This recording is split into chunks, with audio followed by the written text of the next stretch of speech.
प्राण त्यागते समय अपनी सभी इंद्रियों के द्वार को रोककर, मन को हृदय में स्थिर करके, प्राण को मस्तिष्क में स्थापित करके परमात्मा का स्मरण करते हुए ओम मंत्र का उच्चारण करे। मनुष्य जीवन भर कितना ही पापी क्यों न रहा हो, उसे मोक्ष अवश्य प्राप्त हो जाएगा। ये बात तो मनुष्य के जीवन के संबंध में है, परंतु उसकी मृत्यु के समय ओम के उच्चारण का इतना महत्व क्यों है कि पापी मनुष्य के शरीर को शुद्धि और आत्मा को मुक्ति प्राप्त हो जाती है। मनुष्य के शरीर को पूर कहा गया है और मानव देह के भीतर हृदय कमल में आत्मा की दिव्य ज्योति प्रकाशित रहती है। प्राण त्यागते समय अपनी सभी इंद्रियों के द्वार को रोककर, मन को हृदय में स्थिर करके, प्राण को मस्तिष्क में स्थापित करके परमात्मा का स्मरण करते हुए मंत्र का उच्चारण करे।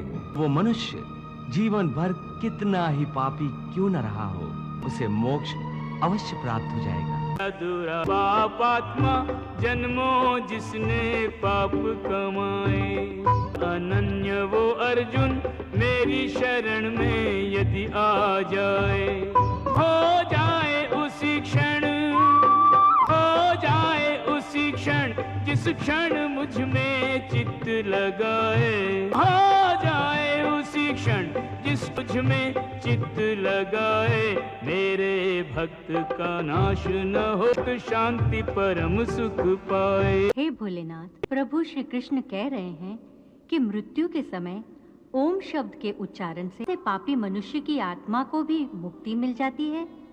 देवी, ओम केवल एक शब्द नहीं है, समस्त मंत्रों का शिरोमणि मंत्र है ओम। इसकी महिमा अनंत है। आध्यात्मिक साधना की सफलता का केंद्र बिंदु ओम है। बुद्धि प्राप्ति का सूत्र भी ओम है। ये वो कमंडल है इससे सारा ज्ञान और सारी सृष्टियां उत्पन्न हुई हैं। कि साधना ज्ञान और भक्ति के मार्ग को प्रकाशित कर देती है और अपने जीवन में ओम का उच्चारण करते रहने वाले प्राणी को सुख, समृद्धि, वैभव और वैराग्य प्राप्त होता है। प्रभु, ये बात तो मनुष्य के जीवन के संबंध में है, परंतु उसकी मृत्यु के समय ओम के उच्चारण का इतना महत्व क्यों है कि पापी मनुष्य के शरीर को शुद्धि और आत्मा को मुक्ति प्राप्त हो जाती है। मनुष्य के शरीर को ब्रह्मपुर कहा गया है और मानव देह के भीतर कमल में